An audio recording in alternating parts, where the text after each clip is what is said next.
Hello friends, அனைவருக்கும் வணக்கம். இந்த வீடியோவில் நம்ம என்ன பார்க்க போகிறோம் அப்படின்னா, அரசியலமைப்பு புத்தகத்தில் இருக்கக்கூடிய யூனிட் நம்பர் 5 இந்தியாவில் கூட்டாட்சி அப்படிங்கிற ஒரு பாடம். ஸோ இந்த பாடம் ரொம்பவே முக்கியமான பாடம். ஸோ இதில் நமக்கு ரொம்ப பேசிக்கான கொஸ்டின்ஸ் நிறைய இருக்கும். ஆல்ரெடி என்னென்ன பார்த்துருக்கோமோ அந்த விஷயங்கள் தான் இதில் வந்திருக்கும். ஒன்றும் புதுசாக இது இருக்கக்கூடிய எந்த ஒரு தகவலும் கிடையாது. ஓகேவா? ஸோ அதனால் இதில் என்ன கொடுத்துருக்காங்க அப்படின்னு சொல்லிட்டு நம்ம ஜஸ்ட் பார்த்துடலாம். உலக வரலாற்றில் முதல் கூட்டாட்சி அரசமைப்பாக உருவான நாடு எது அப்படின்னு சொல்லிட்டு நிறைய டைம் கேட்டிருக்காங்க. உலக வரலாற்றில் முதல் கூட்டாட்சி நாடு, முதல் கூட்டாட்சி அரசமைப்பாக உருவாக்கப்பட்ட நாடு அப்படின்லாம் சொல்லி கேட்பாங்க. அமெரிக்கா தான். ஓகேவா? ஸோ அமெரிக்கா அப்படின்றது ரொம்ப முக்கியமான ஒரு பாயிண்ட்டு. அதே மாதிரி இந்தியாவில் உச்சநீதிமன்றம் அமைக்க வழிவகை செய்த ஒழுங்குமுறை சட்டம் எதுன்னு நிறைய டைம் கேட்டிருக்காங்க. 1773. ஓகேவா? ஸோ அதே ஒழுங்குமுறை சட்டம் 1773 தான் கூட்டாட்சி முறையின் தோற்றத்தை உருவாக்கியது அப்படின்னு சொல்லியிருக்காங்க. கூட்டாட்சி முறையின் தோற்றம் எந்த ஒழுங்குமுறை சட்டத்தின்படி உருவாக்கப்பட்டது அப்படின்னு சொல்லிட்டு கேட்டுருவாங்க. 1773. அதே மாதிரி இந்திய அரசு சட்டம், அப்படி இல்லைனா இரட்டையாட்சி சட்டம் 1919 நமக்கு தெரியும். அதே மாதிரி 1935 இந்திய அரசு சட்டம், அப்படி இல்லைனா சுயாட்சி சட்டம் அப்படின்னு சொல்லுவாங்க. ஸோ அந்த மாதிரி சட்டங்கள்லாம் வந்திருக்கும். அது எல்லாமே கூட்டாட்சி முறையை ஆதரித்த சட்டங்கள் தான். ஓகேவா? அதே மாதிரி நேரு குழுவின் அறிக்கை 1928. ஸோ ஜவஹர்லால் நேரு அப்படின்றது அங்கே கிடையாது. மோதிலால் நேரு குழுவின் அறிக்கை, அதை தான் 1928 ஒரு ரிப்போர்ட் ஒன்று கொடுத்துருப்பாரு. ஸோ அது அப்புறம் ஜவஹர்லால் நேருவின் கருத்துக்கள். ஸோ இது எல்லாமே கூட்டாட்சி தன்மை அப்படின்றது இந்தியாவுக்கு வேணும் அப்படின்னு சொல்லிட்டு வலியுறுத்தியது அப்படின்றது சொல்லியிருக்காங்க. 1919 சட்டம், 1935 சட்டம், நேரு குழுவோட அறிக்கை, அதாவது மோதிலால் நேரு குழுவின் அறிக்கை, ஜவஹர்லால் நேருவோட கருத்துக்கள், இதெல்லாமே கூட்டாட்சி வேணும் இந்தியாவுக்கு அப்படின்னு சொல்லிட்டு வலியுறுத்திய நிறைய கருத்துக்கள் அப்படின்றத சொல்லியிருக்காங்க. அரசமைப்பின் 7வது அட்டவணை 3 பட்டியல்களை உருவாக்கி அதிகார பகிர்வை மத்திய மாநில அரசாங்கங்களுக்கு வழங்குகின்றன அப்படின்றதையும் சொல்லியிருக்காங்க. அப்போ எந்த அட்டவணை அதிகார பகிர்வை பற்றி கூறுகிறது அப்படின்னு சொல்லிட்டு கேட்கலாம். 7வது அட்டவணை. ஓகேவா? அதிகார பகிர்வு அப்படின்றது எந்த அட்டவணையில் இருக்குது? 7வது அட்டவணை. எப்படி நம்ம ஞாபகம் வச்சுக்கலாம் அப்படின்னா, 7 ஜென்மத்துக்கும் சொல்லுவாங்கள்ல, 7 ஜென்மத்துக்கும் அதிகாரம் அப்படிங்கிறது பகிரப்பட்டுக்கிட்டு தான் இருக்கணும். ஓகேவா? அதிகாரம் ஒரு இடத்துல கூட குமியக்கூடாது அப்படின்றத ஞாபகம் வச்சுக்கோங்க. அதிகார பகிர்வுங்கிறது எவ்வளோ நாளைக்கு இருக்கணும்ப்பா அப்படின்னு உங்கள்கிட்ட கேட்டால் 7 ஜென்மத்துக்கும் அப்படி தான் சொல்லுங்கள். 7 அப்படிங்கிறது என்னது? 7வது அட்டவணைக்காக ஒரு ஷார்ட்கட்டை சொல்கிறேன்.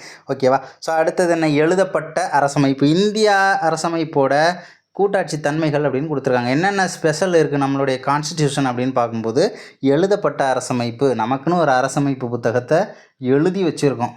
ஏன் எழுதி எல்லாரும் என்ன எழுதாமலாம் வச்சுருக்காங்க அப்படின்னா, ஆமாம் இருக்குது, நிறைய நாடுகளில் எழுதப்படாத அரசமைப்பும் இருக்குங்கிறதுக்காக தான் நமக்கு இங்கே ஸ்பெசிஃபிக்காக கொடுத்துருக்காங்க. எழுதப்பட்ட அரசமைப்பு தான் இங்கே இருக்குது. ஓகேவா?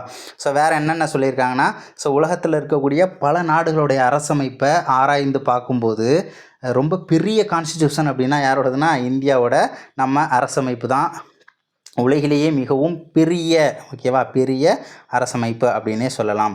ஈரவை நாடாளுமன்றம் இருக்குது, நமக்கு தெரியும். அதே மாதிரி அதிகார பகிர்வு அப்படிங்கிறது 7வது அட்டவணையில் கொடுக்கப்படுது. அதிகார பகிர்வுனா ஒன்றும் கிடையாது. இப்போ மத்திய அரசாங்கம் அப்படின்னு பார்க்கும்போது அதிகாரம் அப்படிங்கிறது மத்திய அரசாங்கத்திட்ட மட்டும்தான் இருக்குதுன்னு நம்ம சொல்லவே முடியாது. ஏன்னா மாநிலங்களும் நிறைய அதிகாரங்களை செயல்படுத்திகிட்டு இருக்காங்க. ஓகேவா? ஸோ மாநிலங்களுக்கு கீழே உள்ளாட்சி அரசாங்கமும் இருக்குது. அப்போ அதிகாரங்கள் பகிரப்பட்டு உள்ளது. அப்பேற்பட்ட நாடு தான் நம்மளுடைய இந்திய நாடு. அதே மாதிரி ஈரவை கொண்ட நாடாளுமன்றம் எந்த நாட்டிலிருந்து பெறப்பட்டது அப்படின்னா இங்கிலாந்து நாட்டிலிருந்து பெறப்பட்டது, பிரிட்டனிலிருந்து எடுக்கப்பட்டது. ஓகேவா? யூகே. அதுவே நாடாளுமன்றத்தில் 2 அவை இருக்குது. ஒன்று லோக்சபா, இன்னொன்று ராஜ்யசபா. அதாவது ஒன்று மக்களவை, இன்னொன்று மாநிலங்களவை. சரி, இந்த கான்செப்ட் எங்கேருந்து எடுக்கப்பட்டது அப்படின்னு கேட்டாங்கன்னா அமெரிக்காவிலேருந்து எடுக்கப்பட்டது. எங்கே? அமெரிக்கா. ஓகேவா? ஸோ அடுத்தது என்னென்னா மாநில உரிமைகளின் பாதுகாவலன் அப்படின்னு சொல்லிட்டு கேட்பாங்க. மாநில உரிமைகளின் பாதுகாவலன் அப்படின்னா நாடாளுமன்றம்னு போட்டுறாதீங்க, மக்களவைன்னு போட்டுறாதீங்க, மாநிலங்களவை. ஓகேவா? மாநிலங்களவை, அதாவது ராஜ்யசபா தான் மாநில உரிமைகளின் பாதுகாவலன் அப்படின்னு சொல்லுவாங்க. ஏன்னா மாநிலங்களவை மாநில பிரதிநிதிகளை கொண்டு உள்ளது. ஓகேவா? ஸோ மாநில உரிமைகளின் பாதுகாவலன் என அழைக்கப்படுவது எது அப்படின்னா மாநிலங்களவை, ராஜ்யசபா அப்படின்னு சொல்லலாம். அதே மாதிரி இந்திய அரசமைப்பை நெகிழா அரசமைப்பு அப்படின்னு சொல்லுவாங்க, நெகிழும் அரசமைப்பு அப்படின்னு சொல்லுவாங்க. நெகிழா அரசமைப்புன்னு ஏன் அப்படி சொல்கிறாங்க அப்படின்னா, இப்போ நம்ம இந்திய அரசமைப்போட பேஸு என்ன அப்படின்னா சமத்துவம், சகோதரத்துவம் இதெல்லாம் சொல்கிறோம் இல்லையா? ஸோ இது எல்லாரும் சகோதரத்துவத்தோடு தான் இருக்கணும், எல்லாரும் சமத்துவமாக இருக்கணும் அப்படின்லாம் சொல்கிறாங்கல்ல. ஸோ இதெல்லாம் இங்கே இருக்கக்கூடிய ரொம்ப பேஸு. இந்த பேஸை பாதிக்கக்கூடிய அளவுக்கு நம்ம கான்ஸ்டிடியூஷன் என்ன பண்ண முடியாது, மாற்ற முடியாது. உதாரணத்துக்கு ஆர்டிகிள் 14 சட்டத்தின் முன் அனைவரும் சமம் அப்படின்னு சொல்லுது இல்லையா. சட்டத்தின் முன் அனைவரும் சமம் இல்லை அப்படின்னு சொல்லிட்டு என்ன பண்ண முடியாது, அந்த ஆர்டிகிளை தூக்க முடியாது. ஏன்னா அது பேஸே அதுதான், இந்தியாவோட கான்செப்டே அதுதான். இந்தியர்கள்னாலே இப்படி தான் இருப்பாங்க, இந்திய நாடு இப்படி தான் இருக்கும்னு சொல்லிட்டு பேஸாக சில விஷயங்கள்லாம் இருக்குது, அடிப்படையான விஷயங்கள். அந்த அடிப்படையான விஷயங்களெல்லாம் மாற்ற முடியாது. ஓகேவா. அதனால் நெகிழா அரசமைப்பு அப்படின்னு சொல்கிறாங்க. அதே அடுத்த பாயிண்டில் பார்த்தோன்னு வச்சுக்கோங்களேன், இதே பாயிண்டில் இன்னொரு பாயிண்ட் சொல்லியிருக்காங்க. நமது அரசமைப்பின் 20வது பகுதியில் 368ன்னு ஒரு ஆர்டிகல் இருக்குது. ஸோ அந்த ஆர்டிகளை யூஸ் பண்ணி தான் திருத்த சட்டங்கள்லாம் கொண்டுட்டு வருவாங்க. ஓகேவா. திருத்த சட்டங்கள் ஒன்றும் கிடையாது. இப்போ அரசியலமைப்பு அப்படின்னு பார்க்கும்போது சட்ட திருத்தங்கள்லாம் நிறைய கொண்டுட்டு வருவோம்ல. சிஏஏ அப்படின்னு சொல்லுவாங்க, கான்ஸ்டிடியூஷனல் அமெண்ட்மெண்ட் ஆக்ட் அப்படின்னு சொல்லுவாங்க. அரசமைப்பு சட்ட திருத்தம் ஏதாவது ஒன்று கொண்டுட்டு வரணும்னு வச்சுக்கோங்களேன். ஏன் இப்போ உதாரணத்துக்கு ஆர்டிகல் 300ன்னு ஒன்று இருக்குது, அந்த 300 பிடிச்சி திருத்தணும்னு வச்சுக்கோங்களேன். நம்ம உடனே எந்த ஆர்டிகளை பயன்படுத்தி அந்த ஆர்டிகளை திருத்த முடியும் அப்படின்னா 20வது பகுதின்னு ஒரு பகுதி இருக்குது. மொத்தம் 25 பகுதி இருக்கா. அப்போ 20வது பகுதிக்குள்ளே ஒரே ஒரு ஆர்டிகல் இருக்குது, 368 அப்படின்ற ஒரு ஆர்டிகல் இருக்குது. அந்த ஆர்டிகளை பயன்படுத்தி தான் சட்ட திருத்தங்களை நம்ம மேற்கொள்ள முடியும். எப்படி கொஸ்டின் கேட்கலாம், 368 ஆர்டிக்கிளு எந்த பகுதியில் இருக்குது, பகுதி 20. சட்ட திருத்தங்கள் மேற்கொள்ள எந்த உறுப்பினை பயன்படுத்த வேண்டும், ஆர்டிகிள் 368 அப்படின்றத நம்ம ஆன்சராக சொல்ல வேண்டும். ஸோ அடுத்தது என்னென்னா உச்சநீதிமன்றம் சொல்லியிருக்காங்க. உச்சநீதிமன்றம் அப்படிங்கிறது ஒருங்கிணைந்த நீதித்துறை. உச்சநீதிமன்றம், உயர்நீதிமன்றம், மாவட்ட நீதிமன்றம் எல்லாமே நமக்கு தனித்தனியாக கிடையாது, எல்லாமே ஒரே செட்டப்பாக ஒருங்கிணைந்த நீதித்துறையாக தான் இருக்கும். இந்திய உச்சநீதிமன்றம் கூட்டாட்சி முறையின் நடுவனாகவும் அரசமைப்பின் பாதுகாவலனாகவும் விளங்குகிறது. அரசமைப்போட பாதுகாவலன் அப்படின்றது உச்சநீதிமன்றங்கிறது மோஸ்ட் ஆஃப் த கொஸ்டின் பேப்பரில் வந்து நமக்கு கொஸ்டினாக இருக்கும். ஓகேவா. ஸோ அரசமைப்பின் பாதுகாவலன் அப்படின்னு கேட்டாங்க அப்படின்னா உச்சநீதிமன்றம், கூட்டாட்சி முறையின் நடுவன் அப்படின்னு கேட்டாலும் இந்திய உச்சநீதிமன்றம் தான் நமக்கு ஆன்சரு. ஸோ அடுத்தது என்னென்னலாம் சொல்லியிருக்காங்க அப்படின்றத பார்க்கலாம். ஸோ இதில் இந்திய நிலப்பரப்பு அப்படின்னு பார்க்கும்போது இந்திய நிலப்பரப்பு என்ன, இந்தியாவில் மாநிலங்கள் இருக்குது, யூனியன் பிரதேசங்கள் இருக்குது, இது எல்லாமே என்ன அப்படின்னா இந்திய நிலப்பரப்புன்றது நமக்கு தெரியும். ஸோ அதே மாதிரி ஒற்றை அரசமைப்பு அப்படின்னு ஒன்று கொடுத்துருக்காங்க. இந்திய அரசமைப்பின் ஒற்றையாட்சி தன்மைகள் என்ன அப்படின்னு பார்க்கும்போது ஒற்றை அரசமைப்புன்னு ஒன்று கொடுத்துருக்காங்க. ஸோ அதில் என்ன பாயிண்ட் இருக்குது அப்படின்னா, அதாவது மத்திய மற்றும் மாநில அரசாங்கங்களுக்கு ஒரே ஒரு அரசமைப்பு தான் உள்ளது. இந்தியாவில் மத்திய அரசுக்குன்னு ஒரு அரசமைப்பு புத்தகமும் மாநிலத்துக்குன்னு ஒரு அரசமைப்பு புத்தகமும் கிடையாது. இந்தியாவுக்குன்னு ஒரே ஒரு கான்ஸ்டியூஷனல் புக் தான் இருக்குது, ஒரே ஒரு அரசமைப்பு புத்தகம் தான் இருக்குது. ஆனால் அமெரிக்காவெலாம் பார்த்தோன்னு வச்சுக்கோங்களேன், மத்திய அரசுக்குன்னு ஒன்று வச்சுருக்காங்க, மாநிலத்துக்குன்னு சொல்லி தனித்தனியாக வச்சுருக்காங்க. ஓகேவா. ஆனால் இந்தியாவில் ஒன்றே ஒன்று தான், அதுதான் நாடு முழுவதும் அப்படின்றது நமக்கு தெரியும். அமெரிக்காவில் மாநிலங்கள் தங்களுக்கான அரசமைப்பை பெற்றுள்ளன அப்படின்னு சொல்லியிருக்காங்க. எங்கே, அமெரிக்கா. ஓகேவா. அடுத்தது ஒற்றை குடியுரிமை. அமெரிக்காவில் போனோன்னு வச்சுக்கோங்களேன், இப்போ அமெரிக்காவில் வந்து அமெரிக்காவுக்குள்ளே வாழ்கிறவங்க அமெரிக்காவுக்குன்னு ஒரு சிட்டிசன்ஷிப் வச்சுருப்பாங்க. நான் வந்து ஒரு அமெரிக்கன் அப்படின்னு சொல்லிட்டு ஒரு குடியுரிமை வச்சுருப்பாங்க. இப்போ அமெரிக்காவிலேயே மிச்சிகன் அப்படின்ற ஒரு மாகாணத்தில் வாழ்கிறாங்கன்னு வச்சுக்கோங்களேன், நான் மிச்சிகன் மாகாணத்தோட குடிமகன் அப்படின்னு சொல்லிட்டு அங்கே ஒரு குடியுரிமை வச்சுருப்பாங்க. அங்கெல்லாம் 2 குடியுரிமை வச்சுருப்பாங்க. ஆனால் நம்ம காஷ்மீரில் நின்னாலும் இந்திய குடிமகன் தான், கன்னியாகுமரியில் நின்னாலும் இந்திய குடிமகன் தான், குஜராத்தில் நின்னாலும் இந்திய குடிமகன் தான், இந்த பக்கம் அருணாச்சல பிரதேசத்தில் நின்னாலும் குடிமகன் தான், இந்திய குடிமகன் தான். ஏன் மத்திய பிரதேசத்தில் நடுவில் நின்று சொன்னாலும் என்ன தான், இந்திய குடிமகன் தான் அப்படின்றது நமக்கு தெரியும். இங்கே ஒற்றை குடியுரிமை அப்படின்றது தான் ஃபாலோ பண்ணப்படுது. ஒற்றை குடியுரிமை அப்படின்றது எந்த நாட்டிலிருந்து பெறப்பட்டது அப்படின்னு பார்த்தோம்னா இங்கிலாந்திலிருந்து பெறப்பட்டது அப்படின்றதையும் தெரிஞ்சுக்கோங்க, தெரியலைன்னா. ஓகேவா. ஸோ அதுமாதிரி நெகிழும் அரசமைப்பு அப்படின்னா என்னப்பா, அடிப்படையான விஷயங்களை மாற்றவே முடியாது நீங்கள், அதனால் நெகிழா அரசமைப்புன்னு சொன்னாங்க. அதுக்குன்னு நம்ம எல்லாத்தையுமா மாற்ற முடியாமல் இருக்க முடியும். சில விஷயங்களை, அதாவது இப்போ வந்து நம்ம இப்போ 2024 இருக்கோம். ஓகேவா. 2024 இருக்கோம். ஸோ 2024 நமக்கு சில தேவைகள் இருக்கும். 2070 வேறு மாதிரியான தேவைகள் உருவாகிடும். அப்போ இப்போ உள்ள சட்டத்தையே நம்ம அங்கே ஃபாலோ பண்ண முடியாது, சட்டத்தை மாற்றி தான் ஆகணும். ஆனால் அடிப்படை கட்டமைப்பு மாறாமல் நிறைய சட்டங்களை காலத்துக்கு ஏற்றவாறு மாற்றிக்கொள்ளலாம். அதனால் நெகிழும் அரசமைப்பு அப்படின்றத சொல்லியிருக்காங்க. ஸோ அடுத்தது மாநிலங்களுக்கு வாழ்வுரிமை இல்லை. இதில் என்ன சொல்லியிருக்காங்க அப்படின்னா, அரசமைப்பின் 3வது மற்றும் 4வது உறுப்புகள், அதாவது ஆர்டிக்கிள் 3 மற்றும் ஆர்டிக்கிள் 4 மாநிலங்களை உருவாக்கவும், மாநிலங்களை உருவாக்கலாம், புதுசாக ஒரு மாநிலத்தை உருவாக்கலாம், மாநிலத்தை மாற்றலாம், மாநிலத்தோட பேரை மாற்றலாம், எல்லாத்தையும் பேசக்கூடிய ஆர்டிக்கிள் தான் இதில் இதில் 3 நாளுன்னு கொடுத்துருக்காங்க இல்லையா, ஆர்டிக்கிள் 3 அப்படிங்கிறது தான் இதில் சொல்லியிருக்கிற விஷயங்கள் எல்லாத்தையுமே நமக்கு சொல்லியிருப்பாங்க. அதாவது ஆர்டிக்கிள் 3 என்னென்னலாம் பண்ண முடியும் அப்படின்னா, ஒரு புதுசாக ஒரு மாநிலத்தை உருவாக்கலாம், தமிழ்நாட்டை 2 ஸ்டேட்டாக உடைக்கலாம், மாநிலத்தோட பேரை மாற்றலாம், மாநிலத்தோட எல்லை பகுதியை குறைக்கலாம். ஓகேவா, இப்போ 130,058 அப்படின்றது தமிழ்நாட்டினுடைய சதுர கிலோமீட்டர். அந்த பரப்பளவு என்ன பண்ண முடியும், குறைக்க முடியும் ஆர்டிக்கிள் 3 அதை யூஸ் பண்ணால். குடியரசுத் தலைவர் சம்பந்தப்பட்ட மாநிலத்திற்கு தகவலை அனுப்புவார். அந்த மாநிலத்தின் பெயரையோ நிலப்பரப்பையும் மாற்றுகிறோம் என தகவல் அனுப்புவார் அப்படின்னு சொல்லியிருக்காங்க. மாநிலத்துக்கிட்ட ஜஸ்ட்டு கேட்பாங்க, உங்கள் ஸ்டேட்டை நாங்கள் மாற்றிக்கிட்டோமா அப்படின்னு சொல்லிட்டு. மாநிலம் கொடுக்குற கோரிக்கையை அவங்க ஏற்றுக்கணும்னு அவசியமே கிடையாது. மாற்றணும்னு முடிவு பண்ணிட்டாங்கன்னா சென்ட்ரல் மாற்றிடுவாங்க. ஓகேவா, எந்த ஒரு இதுவுமே பண்ண முடியாது. முன்பு சிக்கிம் இந்தியாவுடன் ஒரு இணை மாநிலம் என அழைக்கப்பட்டது அப்படின்னு சொல்லியிருக்காங்க. இந்தியாவின் இணை மாநிலம் என அழைக்கப்பட்ட மாநிலம் எது அப்படின்னா சிக்கிம் தான். ஏன் அப்படின்னா, இந்தியான்றது ஒரு நாடாக இருக்கும்போது சிக்கிம் அப்படிங்கிறது தனி ஒரு அரசாங்கம் நடந்த ஒரு பகுதி, சோக்கியால் கிங்டம். ஓகேவா, சோக்கியால் கிங்டம் அப்படின்ற ஒரு அரசாங்கமே நடந்த பகுதி. ஸோ அந்த பகுதி அப்படின்னு பார்க்கும்போது சைனாவுடைய ஆக்கிரமிப்பு மூலமாக அந்த பகுதி அவங்க வந்து இணைச்சிப்பாங்களோ அப்படின்றதுனால நம்ம போயிட்டு என்ன பண்ணிட்டோம், சிக்கிம் கூட ஒரு பேச்சுவார்த்தை நடத்தி, வாங்க உங்களுக்கு நிறைய சிறப்பு அந்தஸ்துகள்லாம் தரோம் அப்படின்னு சொல்லிட்டு இணை மாநிலமாக இருங்க. அதாவது நீங்கள் இந்தியாவோட மாநிலமாக கிடையாது, இந்தியாவோட இணை மாநிலமாக இருங்க, உங்களுக்கு அந்த தகுதியை நாங்கள் தரோம், உங்களுடைய பாதுகாப்புக்கு நாங்கள் இருக்கோம் அப்படின்னு சொல்லிட்டு சிக்கிம் என்ன பண்ணிட்டோம், இணை மாநிலம் அப்படின்னு சொல்லி சேர்த்துக்கிட்டோம்.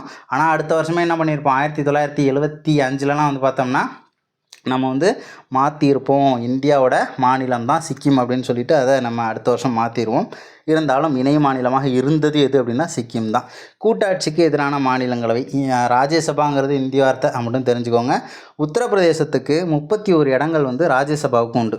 யூபிக்கு ராஜ்யசபா சீட்டு எத்தனை அப்படின்னா 31. ஓகேவா, அதே மாதிரி ஆனால் நாகாலாந்து போன்ற சிறிய மாநிலங்களுக்கு ஒரு இடம் மட்டும்தான் வழங்கப்பட்டிருக்கு அப்படின்றதையும் சொல்லியிருக்காங்க. ஒரு இடம் தான் நாகாலாந்துக்கலாம். ஓகேவா, உத்தரப்பிரதேசத்துக்கு எவ்வளோ கொடுக்குறாங்க, 31 இடம் கொடுத்துருக்காங்க உத்தரப்பிரதேசத்துக்கு. ஓகேவா, ஒரு மாதத்தில் அதிகபட்ச நாள் எத்தனை இருக்கும், 31 இருக்குமா. ஸோ அதனால் அந்த அளவுக்கு மக்கள் தொகையும் இருக்குதுன்னு பார்த்துக்கோங்க. ஜஸ்ட் அந்த டேஸ்க்காக சொல்லுவார், 31 இடம் கொடுத்துருக்காங்களாம். நாகாலாந்துக்கெலாம் வந்து ஒரே ஒரு இடம் தான்ப்பா அப்படின்னு சொல்லியிருக்காங்க. அமெரிக்காவில் ஒவ்வொரு மாநிலத்துக்கும் 2 இடம். ஓகேவா, அதில் நீ வந்து ஒரு மாநிலத்தில் வந்து 10 லட்சம் மக்கள் தொகையும் இன்னொரு மாநிலத்தில் வெறும் 50,000 மக்கள் தொகை இருந்தாலும் அங்கே மாநிலத்துக்கு பிரதிநிதித்துவம் எத்தனை அப்படின்னா இதுக்கும் 2 தான், அதுக்கும் 2 தான். எந்த நாட்டில், அமெரிக்காவில். அமெரிக்கா கிடையாது, அமெரிக்கா. ஓகேவா, ஸோ அடுத்தது என்னென்னா, தமிழ்நாட்டுக்கு 18 இடங்கள் ராஜ்யசபா சீட்டு. நம்மளோட பாயிண்ட்டு ரொம்ப முக்கியமான பாயிண்ட்டு. தமிழ்நாட்டுக்கு 18 இடங்கள் மாநிலங்களவையில் உள்ளன. நமக்கு ராஜ்யசபா சீட்டு எத்தனை, 18 சீட்டு. ஓகேவா, மாநிலங்களவையில் நமக்கு எத்தனை சீட்டு, 18 சீட்டு. யூபிக்கு மாதத்தில் அதிகபட்ச நாள் வந்து 31 நாள் இருக்கும்னு சொல்லி ஒரு ஷார்ட்கட் பார்த்தோம். தமிழ்நாட்டுக்குன்னா நம்ம ஓட்டு போடுற வயசு எத்தனை, 18 வயசு. ஓகேவா, 18 சீட்டு நமக்கு உண்டு. அரசமைப்பின் 249வது உறுப்பின்படி ஒரு அதிகாரத்தை மாநில பட்டியலிலிருந்து மத்திய பட்டியலுக்கு மாநிலங்களவையால் மாற்ற முடியும். ஓகேவா, ஒன்றும் கிடையாது, மாநில பட்டியலில் மத்திய அரசாங்கம் சட்டம் போடணும் அப்படின்னா அதுக்கு பர்மிஷன் கொடுக்க வேண்டியது மாநிலங்களவை தான். அதை பற்றி பேசக்கூடிய ஆர்டிகிள் 249, 2/3 மெஜாரிட்டி வேணும். ஓகேவா, அதே மாதிரி வருகை தந்த உறுப்பினர்களில் 2/3 பங்கு. மாநிலங்களவைக்கு 2 ஆர்டிகிள் ரொம்ப முக்கியம், 249 ஒன்று, 312 ஒன்று.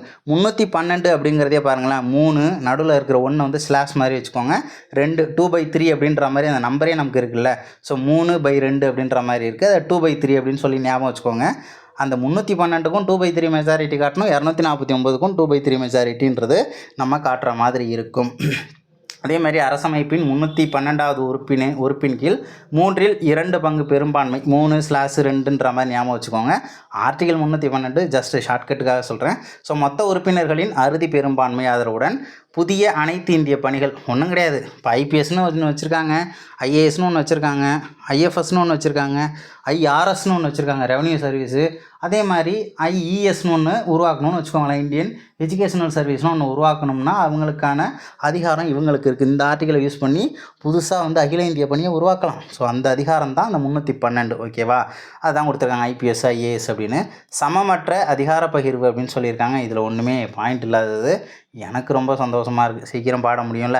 அவசர காலங்கள்னு பார்க்கும்போது நமது அரசமைப்பின் 18வது பகுதியில் உறுப்புகள் 352 ஆரம்பித்து 360 வரைக்கும் 3 விதமான அவசர காலங்கள் விவரமாக சொல்லியிருக்காங்களாம். ஓகேவா, இப்போ நம்ம பார்த்தோம்ல பகுதி 20ல் வந்து 368 இருக்குதுன்னு பார்த்துருப்போம்.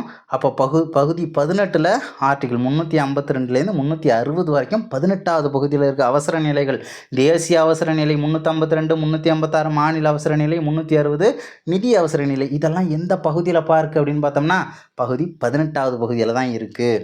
உறுப்பு 352 படி போர், அந்நிய ஆக்கிரமிப்பு, ஆயுதம் ஏந்திய கிளர்ச்சி போன்றவைகள் இந்தியாவின் ஒற்றுமையை பாதித்தால் குடியரசுத் தலைவர் தேசிய அவசர காலத்தை பிறப்பிக்கலாம். அதுவே மாநில அவசர நிலைனா 356. உதாரணமாக தமிழ்நாட்டில் தூத்துக்குடியில் ஏதோ ஒரு பிரச்சனை ஒன்று நடந்துக்கிட்டு இருக்குன்னு வச்சுக்கோங்களேன். ஸோ அதே பிரச்சனை வந்து அந்த மாவட்டம் ஃபுல்லாக நடந்துகிட்டு இருக்குது அப்படின்னா என்ன பண்ணுவாங்க, ஸோ அந்த பகுதிக்கு வந்து என்ன பண்ணலாம் அப்படின்னா அவசர காலம் அப்படின்றத அறிவிக்க முடியும் ஆளுநருடைய பரிந்துரையின் அடிப்படையில்.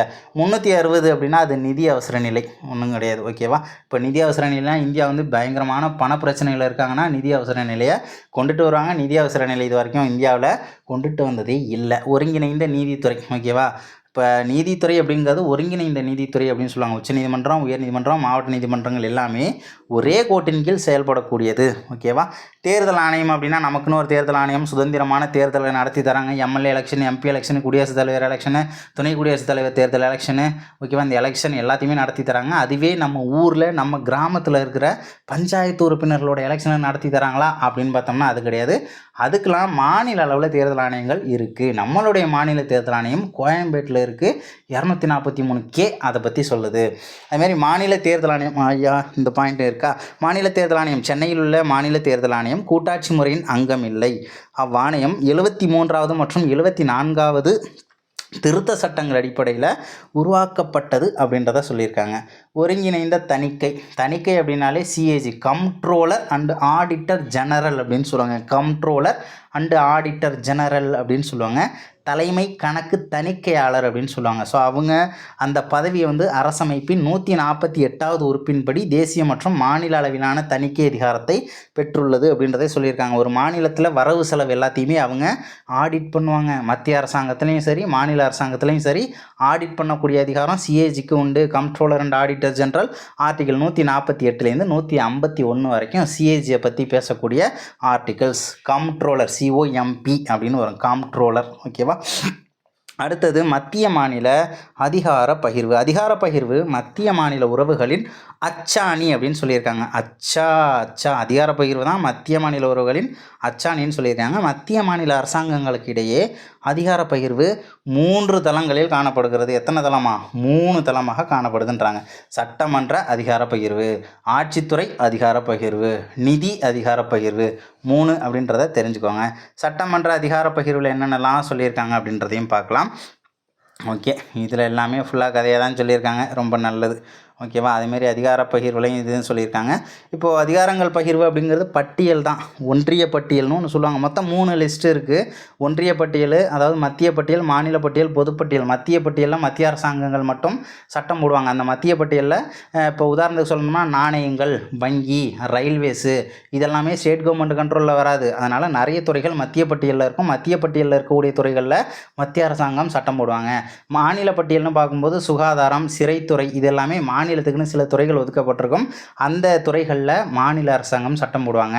இது ரெண்டுத்துலேயுமே இல்லாதது பொதுப்பட்டியல்னு காமனாக ஒரு பட்டியலில் இருக்கும். ஸோ பொதுப்பட்டியல் அப்படின்னு பார்க்கும்போது மத்திய அரசும் சட்டம் போடுவாங்க, மாநில அரசும் சட்டம் போடுவாங்க. சரி, மத்திய அரசுக்கும் மாநில அரசுக்கும் சண்டை வருது அப்படின்னா யார் பெரிய ஆளோ அவங்க சொல்கிறது தான் செல்லும். யார் பெரிய ஆளு? மத்திய அரசு சொல்கிறது தான் செல்லும். உதாரணத்துக்கு கல்விங்கிறது பொதுப்பட்டியலில் இருக்குது. மாநில பட்டியலேருந்து 1976 என்ன பண்ணிட்டாங்க, அந்த மாநில பட்டியலில் இருந்த கல்வியை தூக்கி பொதுப்பட்டியலுக்கு மாற்றிட்டாங்க. ஸோ பொதுப்பட்டியலில் கல்வி இருக்கிறதுனால தான் நீட் எக்ஸாம் அப்படின்ற ஒரு எக்ஸாம் வந்து மாநில அரசு என்ன சொல்கிறாங்க, சொல்லிட்டு இருப்பாங்க இல்லையா. ஆனால் மத்திய அரசாங்கம் அப்படிங்கிறது அவங்க வேணுங்கிறாங்க, இவங்க வேணாங்கிறாங்க. ஆனாலும் முரண்பாடு வரும்போது மத்திய அரசு என்ன சொல்லுதோ அதுதான் செல்லும் அப்படின்றது தான் இங்கே கான்செப்ட். ஓகேவா, அதுமாரி 100 அதிகாரம் வந்து மத்திய பட்டியலில் இருக்குதான், 59 அதிகாரம் மாநில பட்டியல். ஸோ இது 10th புக்கில் கொஞ்சம் மாறி இருக்கும், பார்த்துக்கோங்க. பொதுப்பட்டியலில் 52 இருக்குது அப்படின்றதையும் சொல்லியிருக்காங்க. எந்தெந்த துறைகள் அதில் இடம்பெறுது அப்படின்றதையும் பார்த்துக்கோங்க. அதிகார பகிர்வை வழங்குவதில் நமது அரசமைப்பு இந்திய அரசு சட்டம், இந்திய அரசாங்க சட்டம் 1935 பின்பற்றுகிறது. இந்த ஏதோ ஒரு சட்டத்தை எந்த சட்டத்தை பின்பற்றி இது செயல்படுத்தப்படுது அப்படின்னு சொல்லி கேட்டாங்கன்னா ஒன்றுமே தெரிலனா 35 போட்டலாம். ஏன்னா அவ்வளோ சட்டம் அவ்வளோ விஷயங்களை நம்ம இந்த சட்டத்திலேருந்து தான் எடுத்திருப்போம். தேசிய அவசர நிலை இதெல்லாமே ரொம்ப ஈஸி தான். தேசிய அவசர நிலை அப்படிங்கிறது இப்போ இந்தியாவுக்கும் சைனாவுக்கும் சண்டை அப்படின்னா அந்த டைமில் தேசிய அவசர நிலை, அதாவது நம்ம நாடே ஆபத்தில் இருக்குங்கிறதுனால தேசிய அவசர நிலை. ஒரு மாநிலத்துக்குள்ள பிரச்சனைனா அது மாநில அவசர நிலைன்னு சொல்லுவாங்க. ஓகேவா? அதே மாதிரி நிதி அவசர நிலைனா பண பிரச்சனை. ஓகேவா? அதை பற்றி தான் சொல்லியிருப்பாங்க. ஸோ அடுத்தது வரி வருமான பகிர்வு. மத்திய மாநில நிதி பகிர்வில் வரி வருமான பகிர்வு 5 வகைகளில் தீர்மானிக்கப்படுகிறது. என்னென்ன அப்படின்றத நம்ம இங்கே பார்க்க வேண்டாம், இங்கே பார்த்துடலாம். வரி வருமான பகிர்வு என்னென்ன சொல்லியிருக்காங்கன்னு பார்க்கலாம். மத்திய அரசாங்கத்திற்கு ஒதுக்கப்பட்ட வரிகள். மத்திய அரசுக்குனே சில வரிகள் ஒதுக்கப்பட்டிருக்கும், மாநில அரசுக்குனே சில வரிகள் ஒதுக்கப்பட்டிருக்கும். மத்திய அரசால் விதிக்கப்பட்டு மாநில அரசு வசூல் பண்ணிப்பாங்க. ஓகேவா? அது ஒரு மாதிரியானது. மத்திய அரசால் விதிக்கப்பட்டு மத்திய அரசே வசூலித்து அந்தந்த மாநிலத்திட்ட கொடுப்பாங்க. அது ஒரு வகையான வரி. மத்திய அரசால் விதிக்கப்பட்டு வசூலிக்கப்பட்டு மாநிலங்களிடையே பிரித்து கொடுப்பாங்க. இப்போ உதாரணத்துக்கு நமக்கும் ஆந்திராவுக்கும் இடையில் ஏதோ ஒரு பொருள் கைமாற்றம் ஆகுதுன்னா ஸோ அது மேலே டேக்ஸை வாங்கி என்ன பண்ணுவாங்க, அந்த டேக்ஸ் அவங்களே கலெக்ட் பண்ணி ஆளுக்கு பாதியாக பிரித்து கொடுத்துருவாங்க. மொத்தம் 5 வகை அப்படின்றத தெரிஞ்சுக்கோங்க. அடுத்தது நிதிக்குழுன்னு பார்க்கும்போது ஒவ்வொரு 5 வருஷத்துக்கு ஒன்ஸ் என்ன பண்ணுவாங்க, குடியரசுத் தலைவர் நிதிக்குழுவை அமைப்பார். எந்த ஆர்டிக்கிளை பயன்படுத்தி அப்படின்னா ஆர்டிக்கிள் 280. அடுத்தது நிதிக்குழு ஒரு தலைவர் இருப்பாங்க, 4 உறுப்பினர் இருப்பாங்க. 1+4 ஒரு தலைவர் 4 உறுப்பினர். இப்போதைக்கு யார் தலைவராக இருக்காங்க அப்படின்றத கமெண்ட்டில் சொல்லுங்கள். ஓகேவா? ஸோ அடுத்தது நிதிக்குழு அரசுக்கு பரிந்துரைகளை கீழ்கண்டவாறு வழங்கும். வருமானத்தை மத்திய மாநில அரசுக்கிடையே பிரித்து கொடுக்கணும். வரக்கூடிய கலெக்ஷனான வரி எல்லாத்தையும் ஸ்டேட்டுக்கும் சென்ட்ரலுக்கும் பிரித்து கொடுக்க வேண்டிய வேலையை செய்கிறது நிதிக்குழு. உதவி மானியம் வழங்கப்படும் வழிமுறைகள். ஏன்னா சில ஸ்டேட்டு பாப்புலேஷன் அதிகமாக இருக்கும், ஸோ அவங்களுக்கு மானியங்கள்லாம் ஒதுக்குவாங்க. ஸோ அதுக்காகவும் நிதிக்குழு செயல்படுவாங்க. பஞ்சாயத்து அமைப்புகளின் நிதி ஆதாரங்களை வலுப்படுத்தும் நோக்குடன் இந்தியாவின் தொகுப்பு நிதி அதிகரிப்பதற்கான பரிந்துரைகள். நகராட்சி அமைப்புகளின் நிதி ஆதாரங்களை வலுப்படுத்தும் நோக்குடன் இந்தியாவின் தொகுப்பு நிதி அதிகரிப்பதற்கான பரிந்துரைகள். இதெல்லாம் சொல்லியிருக்காங்க. நமக்கு 14 நிதிக்குழு தான் அமைக்கப்பட்டிருக்கான்னு கிடையாது, இப்போ 16வது நிதிக்குழுன்றது போயிட்டுருக்கு. அதனால் இந்த பாயிண்டெல்லாம் நமக்கு வேண்டாமே. ஓகேவா? ஸோ அடுத்தது வேறு என்னென்னா மாநிலங்களுக்கு இடையேயான குழு. அரசமைப்பில் 263 ஆர்டிக்கிள் 263 என்ன சொல்லுறதுன்னா மாநிலங்களுக்கு இடையேயான குழு என்பதை பற்றி பேசும் சரத்து எது அப்படின்னு கேட்டாங்கன்னா ஆர்டிக்கிள் 263. ஓகேவா? அரசமைப்பில் 263வது உறுப்பு குடியரசுத் தலைவர் பொது நலனுக்காக மாநிலங்களுக்கு இடையேயான குழுவை உருவாக்கலாம் என கூறுகிறது அப்படின்றத சொல்லியிருக்காங்க. 2 மாநிலத்துக்கு சண்டைப்பா, இப்போ தமிழ்நாட்டுக்கும் கேரளாவுக்கும் சண்டை அப்படின்னா எல்லாத்துக்கும் நம்ம கோர்ட்டுக்கே போயிட்டு இருக்க முடியாது. ஓகேவா? அப்போ மாநிலங்களுக்கு இடையே நம்ம ஒரு குழு ஒன்று போட்டிருக்கணும். அந்த குழுவில் எல்லா மாநிலத்தோட முக்கியமான பதவியில் இருக்கிறவங்களாம் உறுப்பினர்களாக இருப்பாங்க. ஸோ அந்த குழு என்ன பண்ணும், பஞ்சாயத்து பண்ணி ஸோ பிரச்சனையை தீர்த்து வைக்கிறதுக்கான ஒரு குழு தான். ஓகேவா? சர்க்காரிய குழுவின் பரிந்துரையின்படி 1990 கூட்டாட்சி முறையில் உள்ள அரசாங்கங்களிடையே எல்லா துறைகளிலும் பரஸ்பர ஒத்துழைப்பை அதிகரிப்பதற்காக மாநிலங்களுக்கு இடையேயான குழு தோற்றுவிக்கப்பட்டது அப்படின்றத சொல்லியிருக்காங்க. யாருடைய குழுவின் பரிந்துரை அப்படின்றத நமக்கு கேட்கலாம். ஸோ அடுத்தது என்ன சொல்லியிருக்காங்க அப்படின்னா மண்டல குழுக்கள். மாநிலங்கள் மறுசீரமைப்பு சட்டம் அப்படின்னு சொல்லிட்டு கேட்பாங்க 1956. ஸோ அதன் அடிப்படையில் தான் மண்டல குழுக்கள் உருவாக்கப்பட்டது. மொழிவாரியான மாநிலங்கள் உருவான போது மண்டல குழுக்களும் உருவாயின அப்படின்றத சொல்லியிருக்காங்க. சுதந்திர இந்தியாவின் முதல் பிரதமரான ஜவஹர்லால் நேரு மண்டல குழுக்களின் நோக்கம் கூட்டுறவு கூட்டாட்சி வழக்கத்தை வளர்ப்பது அப்படின்றத சொன்னது யாருன்னா இந்தியாவின் முதல் பிரதமர் ஜவஹர்லால் நேரு. ஆரம்பத்தில் 5 மண்டல குழுக்கள் தோற்றுவிக்கப்பட்டன, அது நமக்கு வேண்டாம். 1971 வடகிழக்கு மாநிலங்களுக்காக சிறப்பு மண்டல குழு உருவாக்கப்பட்டது. வடகிழக்கு அப்படின்னு பார்க்கும்போது நமக்கு இங்கே அருணாச்சல பிரதேசம் ஸோ அந்த ஏரியா தானே வரும். ஸோ இன்னொன்று என்னென்னா பாகிஸ்தான், கிழக்கு பாகிஸ்தான் என்ற பகுதி பங்களாதேஷ் என மாறின வருஷம் 1971 தான். ஸோ 71ங்கிறது ரொம்ப முக்கியமான வருஷம். கிழக்கு பாகிஸ்தான் பங்களாதேஷை எப்போ மாறிச்சுன்னா 71 இந்திரா காந்தி அம்மையார் பிரதமராக இருக்கும்போது. அதே மாதிரி வடகிழக்கு மாநிலங்களுக்கான சிறப்பு மண்டல குழு எந்த வருஷம் அப்படின்னா அதே 1971 தான். ஓகேவா? அடுத்தது என்ன அப்படின்னா மத்திய உள்துறை அமைச்சர் எல்லா மண்டல குழுக்களின் பொது தலைவராக உள்ளார் அப்படின்றத சொல்லியிருக்காங்க. யார் அப்படின்னா உள்துறை அமைச்சர், ஹோம் மினிஸ்ட்ரி. ஓகேவா. ஸோ நதி ஆணையம்னு பார்க்கும்போது நதி ஆணையங்கள் சட்டம் எந்த வருஷம்னா மாநில மறுசீரமைப்பு சட்டம் 1956. அதே வருஷம்தான் நதி ஆணையங்கள் சட்டம். நதிநீர் சிக்கல்கள் பற்றி பேசக்கூடிய ஆர்டிகிள் எது அப்படின்னா 2 மாநிலத்துக்கு நடுவில் 6 பிரச்சனைன்னு வச்சுக்கோங்க. இந்த பக்கம் 2, அந்த பக்கம் 2, நடுவில் ஒரு 6, 262. 2 மாநிலத்துக்கு நடுவில் 6 பிரச்சனை அப்படின்னு ஞாபகம் வச்சுக்கோங்க. 6னா நதி. ஓகேவா. ஸோ அடுத்தது நதிநீர் தீர்ப்பாயம், மாநிலங்களுக்கு இடையேயான நதிநீர் சிக்கல் சட்டம் 1956. அரசமைப்பின் உறுப்பு 262 படி உருவாக்கப்பட்டது அப்படின்றத சொல்லியிருக்காங்க. ஸோ எல்லாத்துக்கும் இந்த மாதிரி பிரச்சனையெல்லாம் வந்துச்சுன்னு வச்சுக்கோங்களேன். இப்போ தண்ணி காவேரி பிரச்சனை எவ்வளோ பெரிய இஷ்யூவாக போயிட்டுருக்கு அப்படின்றது நமக்கு தெரியும். ஸோ தீர்ப்பாயம் ட்ரிபியூனல்ஸ் போட்டு என்ன பண்ணுவாங்க, அந்த பஞ்சாயத்தெல்லாம் பேசி ஸோ நதிநீர் பங்கீடு கொஞ்சம் ஷேர் பண்ணிங்க அப்படின்னு சொல்லிட்டு பஞ்சாயத்து பண்ணி வைப்பாங்க. அதுதான் தீர்ப்பாயம். நித்தி ஆயோக் அப்படின்னு பார்க்கும்போது மத்திய அரசாங்கம் ஜனவரி 1, 2015 திட்டக்குழுலாம் வேணாம், இனிமேல் நிதி ஆயோக் தான் அப்படின்னு சொல்லிட்டு கொண்டு வந்தாங்க. இந்தியாவின் மாற்றத்திற்கான தேசிய குழு அப்படின்றது தான் நித்தி ஆயோக்குடைய பொருள். என் அப்படின்னா NITI அப்படின்னா national institution for transforming India, அதுதான் நிதி. ஓகேவா. NITI. ஆயோக் அப்படின்னா ஆணையம் அப்படின்னு சொல்லுவாங்க, நிதி ஆணையம். ஓகேவா. ஸோ அடுத்தது பிரதமர் தான் இந்த குழுவோட தலைவராக இருப்பார். உறுப்பினர்களாக எல்லா மாநிலத்தோட CM, அதே மாதிரி பார்த்தோம்னா எந்த ஸ்டேட்லலாம் எந்த யூனியன் பிரதேசத்தில் சட்டமன்றம் இருக்கோ அந்த சட்டமன்றத்தோட CM அவங்களாம் இருப்பாங்க. அதே மாதிரி அந்தமான் நிக்கோபார் தீவுகளின் துணை ஆளுநர், லெஃப்டினன்ட் கவர்னர்னு சொல்லுவாங்க இல்லையா. ஸோ அவங்களாம் இந்த குழுவில் நிரந்தர உறுப்பினர்களாக செயல்படுவாங்க. ஓகேவா. நிரந்தர உறுப்பினர்களாக செயல்படுவர் அப்படின்றதையும் இதில் நமக்கு சொல்லியிருக்காங்க. அதே மாதிரி 262 உறுப்பு அப்படின்றது நம்ம ஆல்ரெடி பார்த்துட்டோம். 2 மாநிலத்துக்கு நடுவில் 6 பிரச்சனை அப்படின்ட்டு பேச்சுவார்த்தைகள் மூலமாக என்ன பண்ணியிருப்பாங்க, அந்த பிரச்சனை தீர்த்துப்பாங்க. உச்சநீதிமன்றத்தின் தலைமை நீதிபதி அந்த தீர்ப்பாயத்திற்கான தலைவர் யார் அப்படின்றவரை நியமிப்பார். யார் இந்த தீர்ப்பாயத்தோட தலைவரை நியமிக்கிறது அப்படின்னா உச்சநீதிமன்றத்தின் தலைமை நீதிபதி. ஆப்ஷனில் குடியரசுத் தலைவர்னு வைப்பாங்க. ஓகேவா. நதிநீர் ஆணையம் சட்டம், நதிநீர் ஆணைய சட்டம் 1956 கீழ் வரும் நதிகளில் மீது. ஓகேவா. நதிநீர் ஆணைய சட்டம் 1956 கீழ் வரும் நதிகளின் மீது நடுவர் நீதிமன்றங்களை அமைக்க முடியாது அப்படின்றத சொல்லியிருக்காங்க. ஜஸ்ட்டு தெரிஞ்சுக்கோங்க. காவிரி பிரச்சனை அப்படிங்கிறது எந்தெந்த ஸ்டேட்டுக்கு உள்ளது அப்படின்னா தமிழ்நாடு, கர்நாடகா, கேரளா, பாண்டிச்சேரி, அதாவது புதுச்சேரி. ஓகேவா. மெட்ராஸ் மாகாணமும் மைசூர் அரசும் என்ன பண்ணுறாங்க, 1924 காவிரி நதி நீரை பயன்படுத்தணும் அப்படின்னு சொல்லிட்டு ஒரு ஒப்பந்தத்தில் கையெழுத்து போட்டாங்க. ஓகேவா. எந்த வருஷம் கையெழுத்து போட்டாங்க, 1924. மெட்ராஸும் கர்நாடகா, அதாவது மைசூர் கவர்மெண்ட்டும் 50 வருஷம் கழிச்சு 74 என்ன ஆகுதுன்னா இந்த ஒப்பந்தம் முடிஞ்சு போயிடுது, காலாவதி ஆகிடுது. ஸோ அப்போ திரும்ப பிரச்சனை வருது. ஓகேவா. அப்போ என்ன பண்ணுறாங்க, நதிநீர் சிக்கல் சட்டம் 1956 படி காவிரி நதிநீர் நடுவர் மன்றம் 1991 மத்திய அரசால் அமைக்கப்படுது. ஓகேவா. அந்த சட்டத்தை யூஸ் பண்ணி அமைச்சிருக்காங்க. 1991 74 காலாவதி ஆகிடுது. 91 என்ன பண்ணியிருக்காங்க, நடுவர் நீதிமன்றம் அமைச்சிருக்காங்க. ஸோ நடுவர் நீதிமன்றம் தீர்ப்பு 2007 கொடுத்துருக்காங்க. பாருங்கள், அப்போ எவ்வளோ பிரச்சனை நடந்திருக்குன்னா 2007 வரைக்கும் இழுத்துருக்கும். என்ன சொன்னாங்க அப்படின்னா உச்சநீதிமன்ற தீர்ப்பின்படி தமிழ்நாடு 177.25 TMC தண்ணீரை கர்நாடகத்திடமிருந்து எல்லைப் பகுதியில் பெறும்.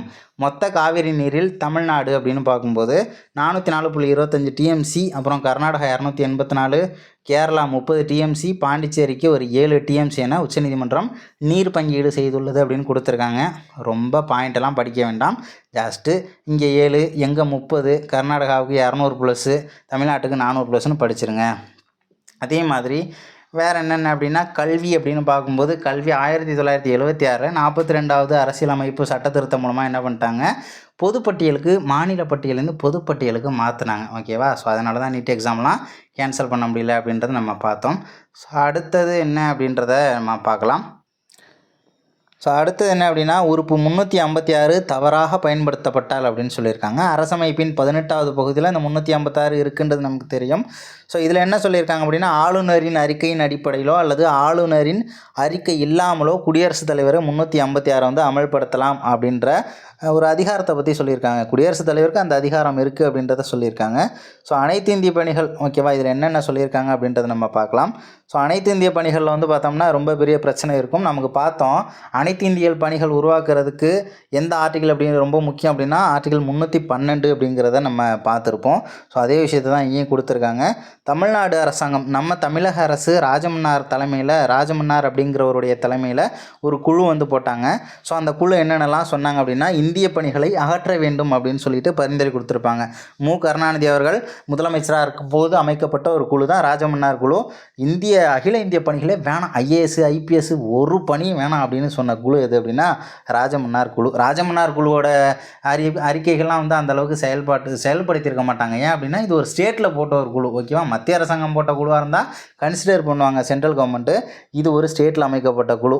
இருந்தாலும் அவங்களுடைய ரிப்போர்ட் என்னன்றதை தெரிஞ்சுப்போம், ஓகேவா.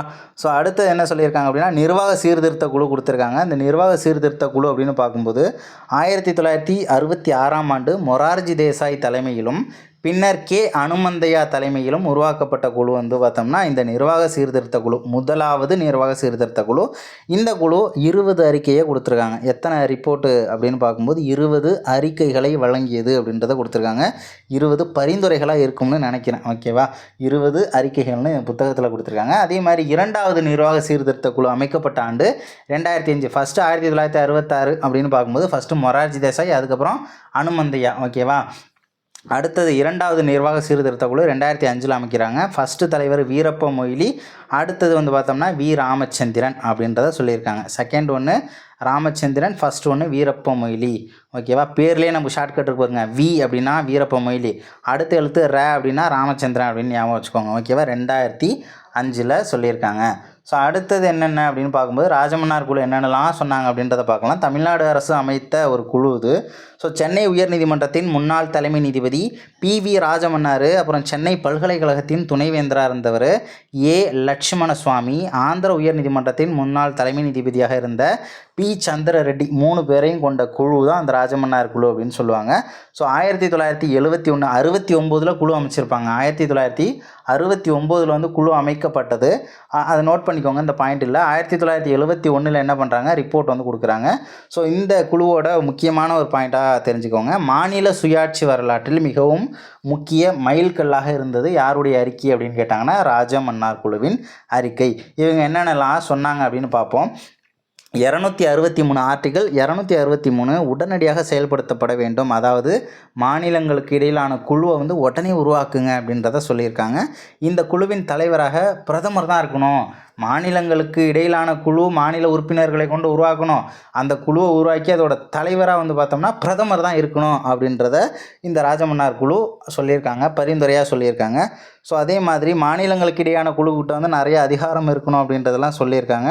நம்ம எக்ஸாம் பாயிண்ட் ஆஃப் வியூவில் மட்டும் பார்க்கும். அரசமைப்பின் உறுப்புகள் 256, 257, 339 2 ஆகியவைகளை நீக்க வேண்டும். ஏன்னா மாநில அதிகாரத்தை குறைக்கக்கூடிய வகையில் இந்த ஆர்டிகிள்ஸ்லாம் இருக்குது. அதனால் இந்த உறுப்புகளை நீக்கிடுங்க அப்படின்றத சொல்லியிருக்காங்க, ஓகேவா. மாநிலத்துக்கு நிறைய பவர் கொடுங்க அப்படின்றத சொல்லியிருக்காங்க. ஏன்னா மாநிலம் போட்ட குழு தானே இது, மாநிலத்துக்கு தானே பவர் கேட்பாங்க.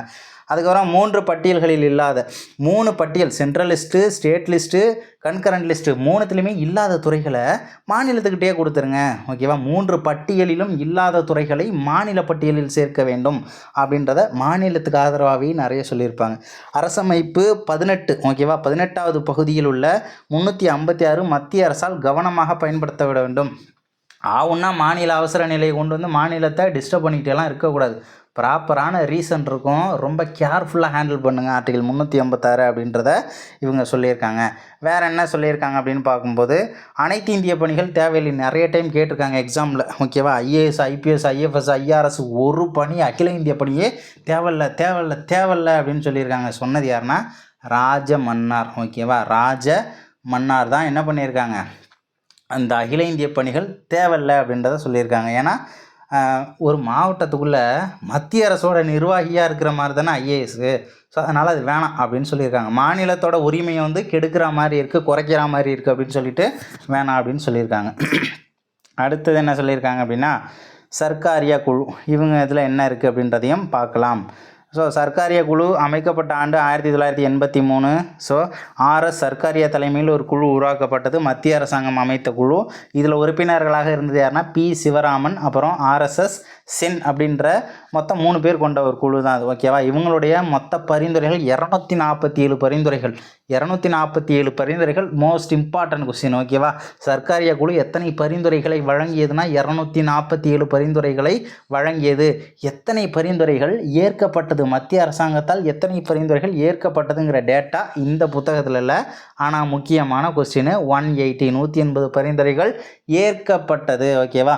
ஸோ அடுத்தது இவங்க என்னென்னலாம் சொன்னாங்க அப்படின்னா, மாநிலங்களுக்கு இடையிலான குழுவை உடனே உருவாக்குங்க அப்படின்னு சொல்லியிருக்காங்க. ஆக்சுவலி மாநிலங்களுக்கு இடையிலான குழுவை எல்லா குழுவுமே வந்து சீக்கிரம் கொண்டு வாங்க அப்படின்னு தான் சொல்லியிருப்பாங்க. 263B மற்றும் C பணிகளை செய்யும் அதிகாரம் இந்த குழுவிடம் வழங்கப்பட வேண்டும் அப்படின்னு சொல்லியிருக்காங்க. ஸோ அடுத்தது 356 ரொம்ப கேர்ஃபுல்லாக யூஸ் பண்ணுங்கள். ஓகேவா? கடைசி கட்ட ஒரு ஆயுதமாக தான் இருக்கணும். ப்ராப்பர் ரீசன் இருக்கணும். ஒரு மாநிலத்துக்குள்ளே அவசர நிலை கொண்டு வரணும்னா ப்ராப்பர் ரீசன் இருக்கணும். தொட்டதுக்கெலாம் அவசர நிலையெல்லாம் கொண்டு வரக்கூடாது. ஓகேவா? ரொம்ப கேர்ஃபுல்லாக யூஸ் பண்ணுங்கள் அப்படின்றது. அதேமாதிரி ராஜமன்னார் குழு வந்து ஆளுநர் பதவி வேணான்னு சொல்லியிருப்பாங்க. ஸ்டேட்டுக்குள்ளே ஆளுநர் பதவியே வேணாம் அப்படின்னு சொல்லியிருப்பாங்க. அதையும் நோட் பண்ணிக்கோங்க. ஆனால் சர்க்காரிய குழு என்ன பண்ணியிருப்பாங்க, ஆளுநர் பதவியெல்லாம் இருக்கணும் அப்படின்றத சொல்லியிருப்பாங்க. அதேமாரி அகில இந்திய பணியெல்லாம் வேணான்னு சொல்லியிருப்பாங்க ராஜமன்னார் ஸ்டேட்டில் போட்ட குழு தமிழ்நாட்டில். ஆனால் சர்க்காரிய குழு என்ன சொல்லியிருப்பாங்கன்னா, அகில இந்திய பணிகள் இன்னும் வலுவாக்கப்பட வேண்டும் அப்படின்றத சர்க்காரிய குழு சொல்லியிருப்பாங்க. ஓகேவா? ஸோ அதே மாதிரி அரசியல் தலைவர்களை ஆளுநர்களாக நியமிக்கக்கூடாது அப்படின்னு சொல்லியிருக்காங்க.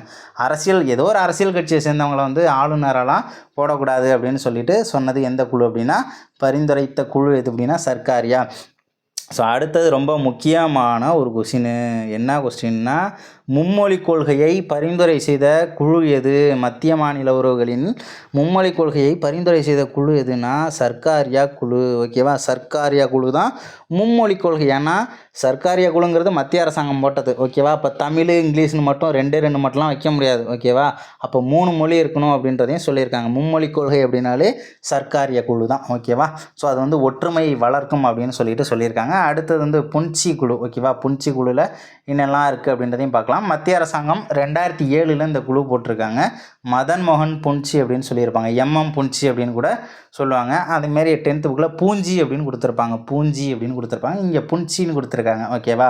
இந்த குழு 2010 என்ன பண்ணியிருக்காங்க, பரிந்துரைகளை மத்திய அரசுக்கு கொடுத்துருக்காங்க. என்னென்னலாம் சொல்லியிருக்காங்கன்னா பார்ப்போம். ஒரு மாநிலத்தில் கிளர்ச்சியில் பாதிக்கப்பட்ட மாவட்டங்கள் அல்லது பகுதிகளில் மட்டுமே குடியரசுத் தலைவர் ஆட்சியை அமல்படுத்தலாம். தமிழ்நாட்டில் நாகப்பட்டினத்தில் ஒரு பயங்கரமான வெடி விபத்து, ஒரு பெரிய போராட்டம், கலவரம் நடந்துக்கிட்டு இருக்குது. நாகப்பட்டினத்துக்கு மட்டும் குடியரசுத் தலைவர் ஆட்சியை கொண்டு வாங்க, ஒட்டுமொத்த தமிழ்நாட்டுக்கும் கொண்டு வரக்கூடாதுன்றத சொன்னது யார் அப்படின்னா இந்த புன்சி தலைமையிலான குழு தான். இது எப்படி தெரியுமா நம்ம ஞாபகம் வச்சுக்கலாம்? இப்போ உடம்பு நம்ம பாட்டில் நின்றுக்கிட்டு இருக்கோம், ஏதோ ஒரு பூச்சி வந்து நம்மளை கடிக்குது. எங்கே பூச்சி, பூஞ்சிக்காக சொல்கிறோம் பூச்சின்னு, எந்த இடத்துல பூச்சி கடிச்சதோ அங்கே மட்டும்தானே சொரிகிறோம். உடம்பு மொத்தமாக சொரிஞ்சிக்கிறோம். எந்த இடத்துல பூச்சி கட்டுதோ அங்கே தானே என்ன பண்ணிக்கிறோம், சொரிஞ்சிக்கிறோம். ஐயோ எரியுது அப்படின்னு சொல்லிட்டு சொரிஞ்சிக்கிறோம்ல. எந்த இடத்துல பிரச்சனையோ அங்கே மட்டும் குடியரசுத் தலைவரோட ஆட்சியை கொண்டு வாங்க அப்படின்னு சொல்லிட்டு பூஞ்சி குழு சொல்லியிருக்காங்க. பூஞ்சின்னு கேட்டாலும் சரி தான், புஞ்சின்னு கேட்டாலும் சரி தான், புன்சி அப்படின்னு கேட்டாலும் சரி தான். மொத்தத்தில் இதுதான் நமக்கு ஆன்சர். எந்த இடத்துல கொசு கடிச்சதோ, எங்கே இடத்துல பூச்சி கடிச்சதோ அந்த இடத்துல மட்டும் சொரிங்க அப்படின்ற மாதிரி சும்மா ஜஸ்ட்டு ஞாபகம் வச்சுக்கோங்க. ஓகேவா? ஸோ எந்த இடத்துல பிரச்சனையோ அந்த மாவட்டத்தில் மட்டும் பிரசிடெண்ட்டோட ஆட்சியை கொண்டுட்டு வாங்க அப்படின்னு சொன்னது இவங்க தான். மாநிலம் முழுவதும் குடியரசுத் தலைவர் ஆட்சியை அமல்படுத்தணுன்றது அவசியமே கிடையாதுப்பா அப்படின்னு சொல்லியிருக்காங்க. இதற்காக அரசமைப்பு உறுப்புகள் 355, 356 ஆகியவற்றில் மாற்றங்களை கொண்டுட்டு வாங்க.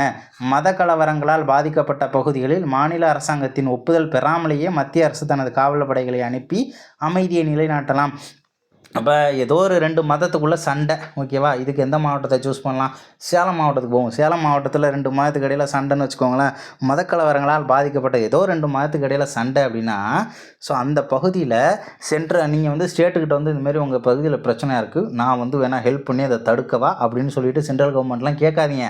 நீங்களே ஃபோர்ஸை உள்ளே விடுங்க. ஃபோர்ஸை உள்ளே விட்டு என்ன பண்ணுங்கள், போயிட்டு அந்த பாதுகாப்பு பணியில் ஈடுபடுங்க. அங்கே அமைதி வரணும். ஓகேவா? அதுக்கு நீங்கள் ஸ்டேட் கவர்மெண்ட்டை கேட்டுட்டு தான் ஆள் அனுப்பணும்னு அவசியமே கிடையாது. நீங்களாவே அனுப்புங்க அப்படின்னு சொல்லிட்டு பூஞ்சி குழு சொல்லியிருக்காங்க. எஸ்ஆர் பொம்மை வழக்கை பற்றி சொல்லியிருக்காங்க. சோமப்ப ராயப்ப பொம்மை. ஓகேவா? கர்நாடக மாநிலத்தின் 11வது சிஎம்மாக இருந்தவர். இவர் சிஎம்மாக இருக்கும்போது இந்த கேஸுக்கான ஜட்ஜ்மெண்ட் எந்த வருஷம் வந்துச்சு அப்படின்னா, தீர்ப்பு 1994. ஸோ 356 கொண்டு வந்துடுவாங்க. மாநில அவசர நிலையை கொண்டு வந்துடுவாங்க. இவருடைய பதவின்றது போயிடும். ஸோ அது கேஸ் நடக்கும். ஓகேவா? மாநில உரிமைகளை காப்பதில் பொம்மை வழக்கு அந்த தீர்ப்பு வந்து ரொம்ப திருப்பு முனையாக அமைஞ்சுது அப்படின்றத சொல்லியிருக்காங்க. என்ன கதைன்றதெல்லாம் படிச்சுக்கோங்க. ஸோ மாநிலத்தில் சட்டப்பேரவை கலைக்கப்படுவதற்கு முன் குடியரசுத் தலைவர் ஆட்சிக்கு நாடாளுமன்றத்தின் 2 அவைகளிலும் ஒப்புதல் வழங்கப்பட்டு இருக்க வேண்டும் அப்படின்றதெல்லாம் நமக்கு என்ன பண்ணியிருக்காங்க, தீர்ப்பாக வந்து கொடுத்துருப்பாங்க. அதே மாதிரி உச்சநீதிமன்றம் பதவி நீக்கப்பட்ட மாநில அரசாங்கத்தை மீண்டும் பதவியில் அமர்த்தும் என்ன ரீசன், சரியான ரீசன் இருந்துச்சுன்னா நீங்கள் 356 பயன்படுத்தலாம். 356 உங்கள் இஷ்டத்துக்கு கண்ணா பின்னான்னு பயன்படுத்துனீங்க அப்படின்னா நாங்கள் வந்து திரும்ப நீங்கள் எந்த சிஎம்ஐ பதவியை விட்டு தூக்குனீங்களோ அதே சிஎம்ஐ பதவியில் போய் உட்கார வைப்போம் அப்படின்னு சொல்லிட்டு உச்சநீதிமன்றம் சொல்லியிருக்காங்க. ஓகேவா, நீங்கள் தூக்குனீங்கன்னா நான் உட்கார வைப்பேன் அப்படின்னு சொல்கிறாங்க, காரணமே இல்லாமல் தூக்குனா. ஓகேவா, ஸோ அதுமாரி அண்ணல் அம்பேத்கர் அரசமைப்போட உறுப்பு அப்பயே என்ன பண்ணிட்டாரு, 356 அது தேவையில்லாத வார்த்தையாச்சே அப்படின்னு சொல்லிட்டு போய்ப்பார். யார், அம்பேத்கர் அவர்கள் என்ன சொல்லியிருக்காங்க, என்னது 356 அது தேவையில்லாத வார்த்தைப்பா அப்படின்ட்டு போயிருக்கார். ஓகேவா, அப்போ ஆர்டிகிள் சரத்து 356 தேவையற்ற வார்த்தை என வர்ணித்தவர் யார், அண்ணல் அம்பேத்கர். ஓகேவா, ஸோ அதே மாதிரி வெங்கட செல்லையா குழு. ஓகேவா, பிரதமர் அடல் பிஹாரி வாஜ்பாய் தலைமையிலான தேசிய மக்களாட்சி. ஸோ அந்த அரசாங்கம் என்ன பண்ணியிருக்காங்க 2000. ஓகேவா, 2000 நீதியரசர் நாராயணராவ். ஓகேவா, நீதியரசர் நாராயணராவ் வெங்கட செல்லையா தலைமையில் ஒரு குழு வந்து அமைச்சிருக்காங்க. ஸோ இந்த அரசமைப்பு குழுவை வந்து எப்படி சொல்கிறாங்கன்னா, ஸோ இந்த குழுவையே எப்படி சொல்லுவாங்கன்னா அரசமைப்பு மதிப்பாய்வு தேசிய குழு அப்படின்னு சொல்கிறாங்க.